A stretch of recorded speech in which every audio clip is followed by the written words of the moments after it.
Hey guys, what's up? Yo, Kurama here! Today I'm here to bring you guys my anime review of the anime series known as BTOOOM! You have to yell it because there's 3 O's in this word. If you don't yell it, you're saying it wrong. But yeah guys, I'm bringing you my review of BTOOOM, which is one of my favorite animes of 2012. This is a 13-episode anime TV series produced by Madhouse Studios. And Madhouse Studios is an amazing studio. They usually release good stuff. There's times when they do release something that's meh, but BTOOOM is definitely not one of those things. This is an action sci-fi psychological seinen anime, and there's a lot of crazy things that happen in this series. Now the story starts off with our main character Sakamoto, who is this pro at one of the biggest games at the moment called BTOOOM, which is pretty much a massive online multiplayer game where a player and his team battles another team just using bombs. And there's all sorts of different type of bombs. There's, timer bombs, there's just bombs that blow up on impact, there's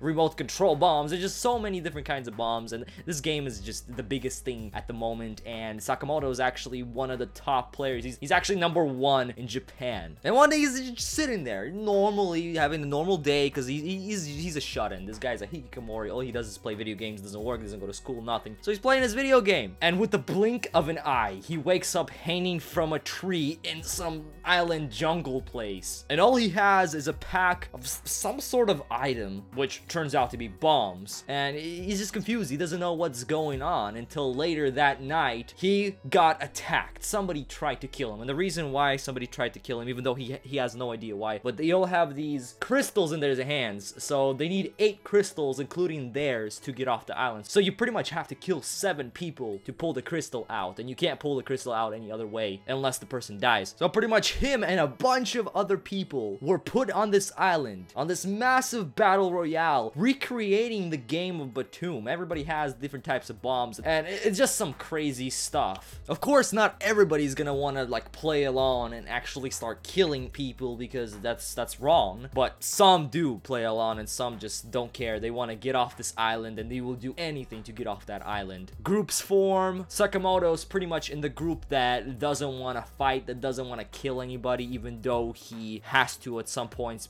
just to defend himself or save somebody else. The 2 people that join his group is Tyra, who is this just middle-aged office worker that just ended up on this island as well, and the other person is Himiko, who is this teenage girl that goes through some stuff, and her backstory is just great, but I prefer the backstory in the manga because they censor a lot of things in this anime, but not too bad. Now you will later find out why and how these certain people got on the island, why them in particular, and all that kind of stuff, and it's pretty crazy. It's some good stuff. We also have some pretty crazy people that they go up against, like Kira, who is this 14-year-old kid who is one of the most messed up people that I've seen in a while, especially if you read the manga. It's just so much more insane in the manga. We got Miyamoto, who's pretty much Rambo. Yeah, we got Rambo in BTOOOM.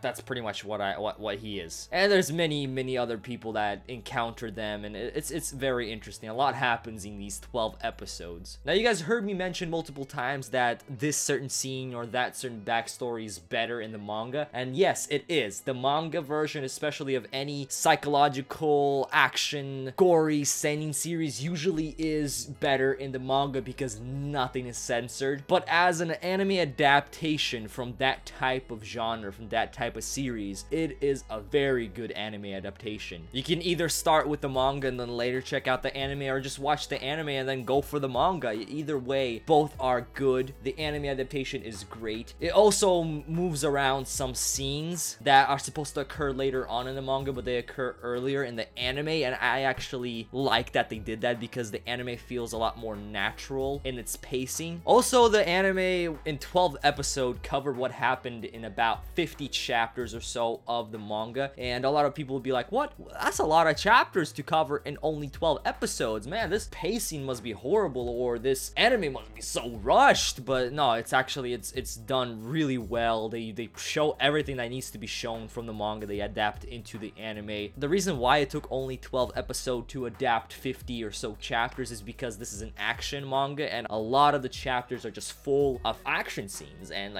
you throw a bomb, they throw a bomb. In the manga, it takes multiple pages, sometimes even a couple of chapters to do, but in the anime it could take a few minutes. So that's why the adaptation went really fast, and it only took 12 episodes to adapt 50 chapters. So don't let that discourage you at all, because I've seen people complain, and I think the only reason people complain about that is just because it looks weird, but really it's good. There's no problem with that. The art and animation was pretty good. During the action scenes, it flowed really well. I don't think anything really stood out that much. I think it was pretty average. I didn't like a lot of the character design models. I don't like the character design that much in the manga as well. Just like, especially Himiko, like her face is just too round. Like, it's weird looking. I do like the colors of this anime, since like 90% of it takes place outside, so that the sun shining from different angles, the shading and stuff, they really played around with it in this anime, and it looked great. The soundtrack is great. Like, when the action scene's going on, you're kind of like, it pumps you up. The opening and ending theme were alright. The opening, it kind of hyped me up every time before watching an episode, but it's kind of forgettable. It's not really unique when it comes to anime openings.